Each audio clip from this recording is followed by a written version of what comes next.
छान अगदी मार्केटसारखे साबण तयार झालेले आहेत.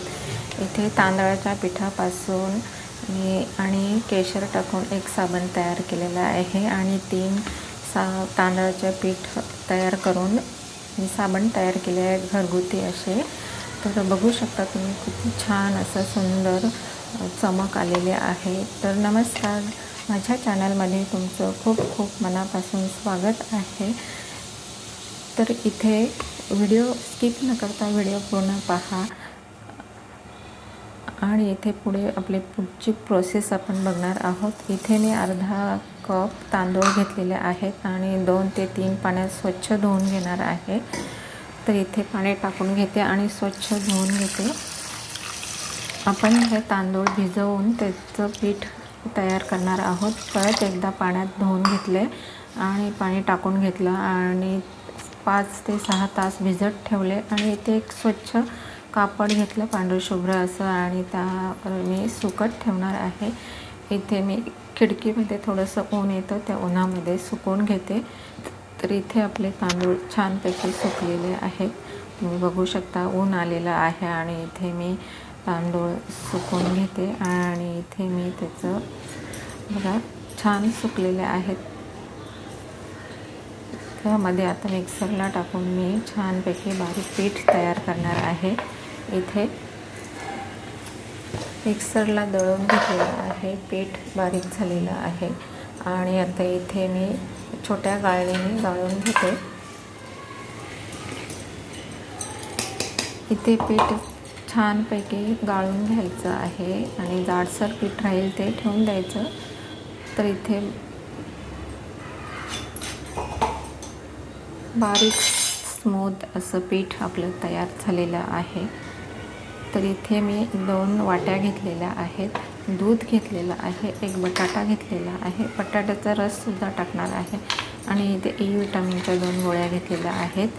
इथे सुगंधी द्रव्य टाकणार आहे जेणेकरून साबणाला सुगंध येईल आणि ग्लिसरीन 1 चम्मच टाकणार आहे आणि थोडं खोबरेल तेल टाकणार आहे 1 चमचा. तर इथे अगोदर तांदळाचं पीठ आपण भिजवून घेणार आहोत. इथे सोप बेस घेतलेला आहे, मी 1 किलो मागवलेला आहे मेशोवर. इथे त्या अगोदर मी बटाट्याचं किस करून घेणार आहे. बटाटा किसून झालेला आहे.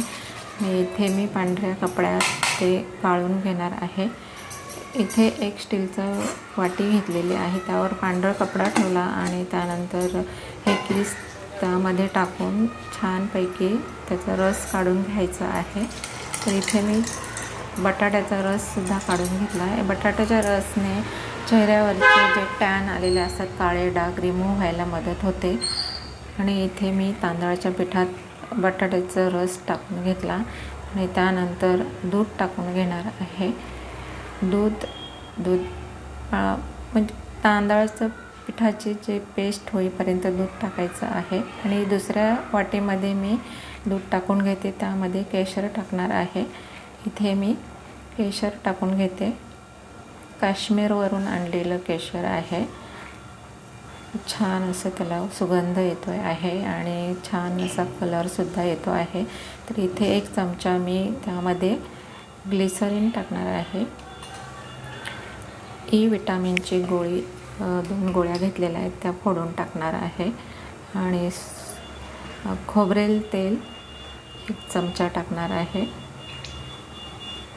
इथे छानपैकी सर्व साहित्य असं हलवून घ्यायचं आहे.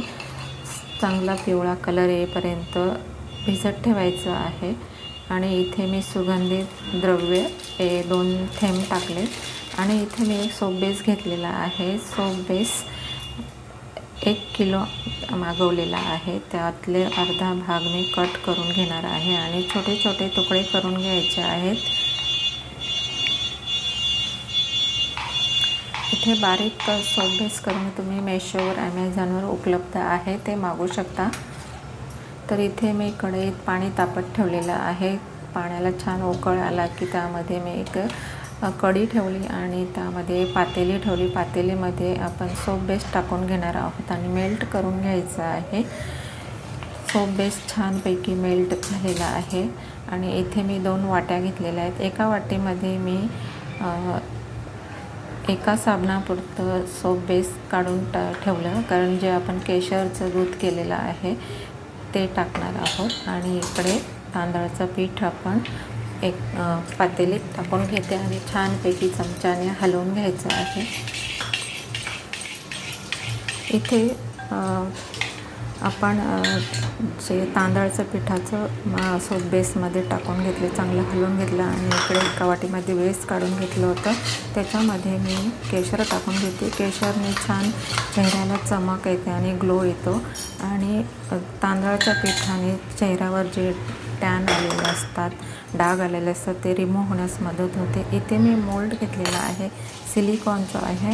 इथे मी मेशोवरून मागवलेला आणि मी इथे मोल्डमध्ये ओतून घेतलं सर्व साहित्य आणि 1 तास असंच ठेवून द्यायचं आहे. 1 तास झाल्यानंतर बघू शकता तुम्ही, इथे बघू शकता तुम्ही छानपैकी आकार आलेला आहे साबणाला. एक बदाम आकार, एक चौकोनी आकार आणि एक गोल आकाराचा एक आपला केशर टाकलेला बघा अंडाकृती असा साबण तयार केलेला आहे.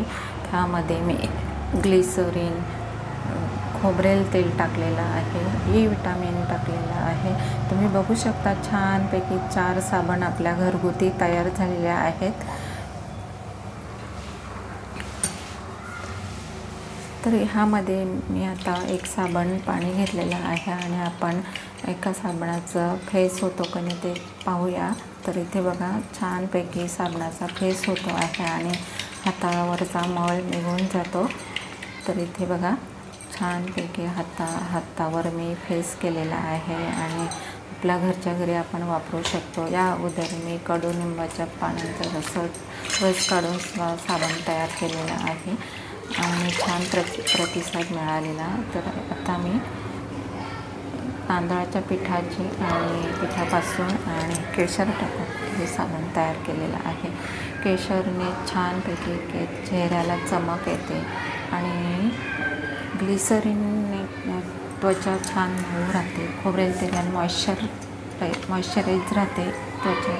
ई विटामिनने पण छान मॉइश्चराईज राहते त्वचा आणि तांदळाच्या पिठाने छानपैकी चेहऱ्याचे डाग निघून जातात. तर तुम्ही बघू शकता अशा पद्धतीने आपले 4 साबण तयार झालेले आहेत. मार्केटसारखे साबण तयार झालेले आहेत. तर आपण घरच्या घरी असे साबण तयार करू शकतो. वेगवेगळ्या पद्धती ॲलोवेराचे साबण तयार करू शकतो, कडुनिंबाचे, ऑरेंज पीलचे सुद्धा आपण साबण तयार करू शकतो. तर व्हिडिओ स्किप न करता व्हिडिओ संपूर्ण पहा. व्हिडिओला लाईक करा, सबस्क्राईब करा आणि कमेंट करायला विसरू नका. तोपर्यंत बाय बाय.